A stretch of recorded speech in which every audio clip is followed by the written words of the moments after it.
And now here we are at the pre-level inventory, which also provides us with some interesting mechanics. If we have a survivor, we can send them out to gather food, fuel, or ammo. Food is the most valuable resource in the game, and Jess can't actually die, so we don't need to give him a weapon, but ordinarily, we would have to give our survivors a weapon. No driving through that.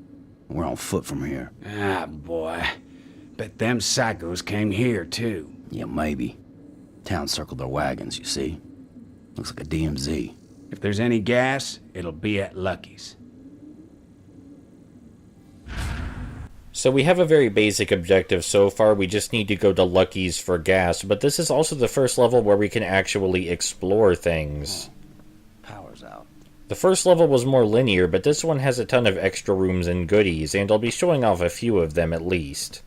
This is also the first level with side quests, though that's not nearly as important. In fact, after we kill this zombie, our first side quest will appear. Hey, come on up here and talk a minute. Use the ladder, near the dumpster. Hey, man. Nice setup. We're going to compliment the man on his nice setup and then leave. If we actually chose to talk to him, he would ask us to find batteries, but it's not worth the extra effort. I also find it humorous to demonstrate how easily you can leave survivors behind. This room is a frozen meat locker, and it always houses this single zombie in the corner. No goodies, just a single zombie. But on the other side of the hallway, we find our first example of an easily missed weapon. The hammer. The hammer is a blunt weapon, and there's supposedly some intrinsic difference between blunt and bladed weapons in this game, though I'm not quite sure what it is. Either way, the hammer is the same as our knife. The big difference here is that I'm more used to the hammer's swing arc and timing, and also, we're using the New Game Plus perk this time. In the previous level, I had the New Game Plus melee perk turned off. But for this level I have it turned on, so it only takes 2 heavy blows from the hammer to kill a single zombie. This doesn't really make the game too much easier, it just makes it take less time. Over here, man. Something you want? Huh? I ain't standing out here playing bait all day. You got a car? You need gas, right? I can get you gas. I'm Warren. Daryl, it's a truck. What happened here? The Eaters happened. Me and my dad holed up here with Uncle Lester. The town held him off okay, until we lost all the cops. All but Blake. Uncle Lester? Lucky Les? Yeah, the same. He and Dad went out to see who was left. I don't think they're coming back, but Uncle Lester has the key to the generator cage. And that's how we get the gas pumps running again. Right. You get the keys and crank the Jenny, I use my codes to turn on the pumps, and we get out of here. Win-win. You're coming with me now? I'm not staying here, buddy. We got a deal? I assume that we're meant to take Daryl's complete silence as a deal. As I was saying, we can now kill zombies in only 2 heavy blows. Normally we would have to wait until the next location to get a weapon that could do this, but with the New Game Plus perk we can do it now.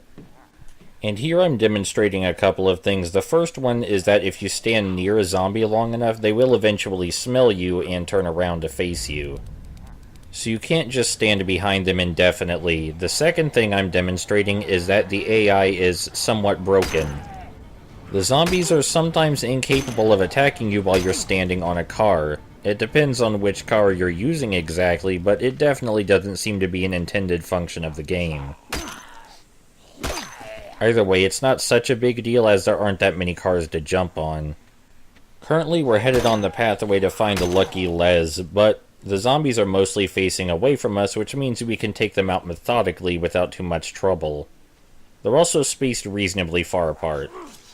This is actually something that changes each time you play a level. Where exactly the zombies spawn and how many of them spawn seems to be somewhat randomized, which is another factor adding to the discrepancy in critic reviews for this game. Again, the greatest praise I have for this game is that everyone who plays it will get a different experience.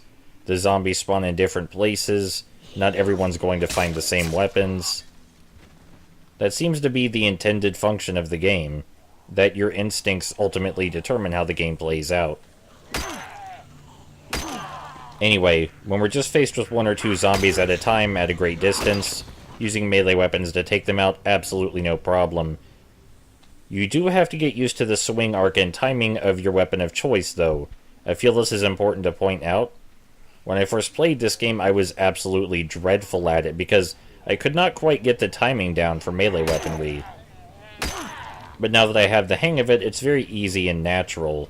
Again, feels a bit like playing Kingsfield.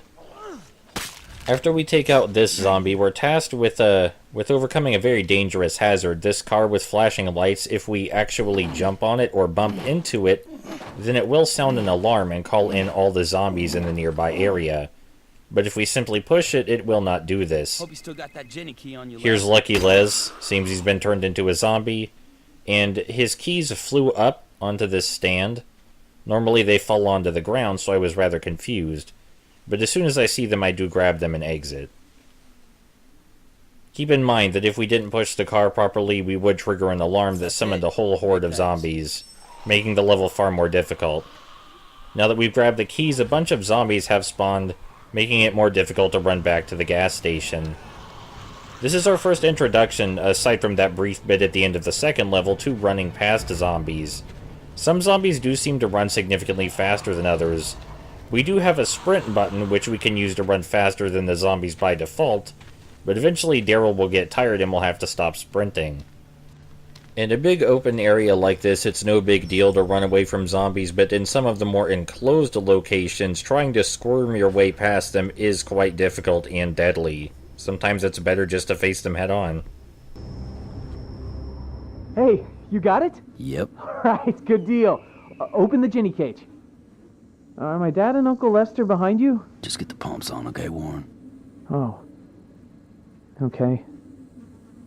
It's all ready. Open the cage and hit the primer. If we've learned something about the zombies so far, it's that noise attracts them, so when we turn on this generator, we can expect some bad things will happen. Hey! You got it running! Heads up! That racket's coming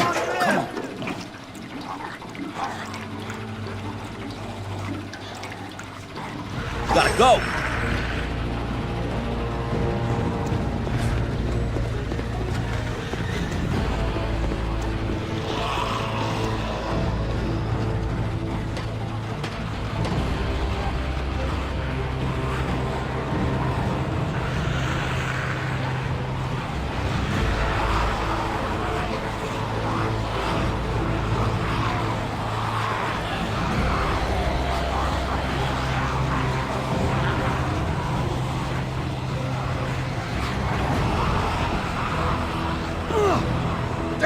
Get back over here! Now what you think I'm doing, Jess? Let's start the damn truck!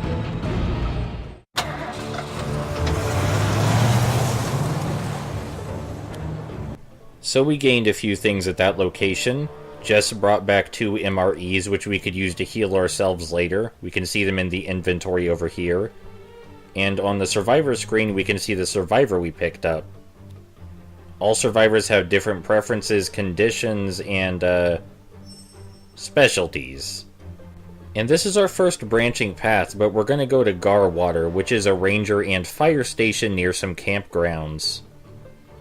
We're going to go here because I said so, and we're going to take the highways because, again, it uses the least fuel and gets us there the fastest. She ain't gonna make it. We gotta pull off, find a new ride. Don't much like the idea of stopping at night. It's too hard to see. Yeah, we ain't got a whole lot of choice. Can't be too careful till we know more about it. Yeah, that's true.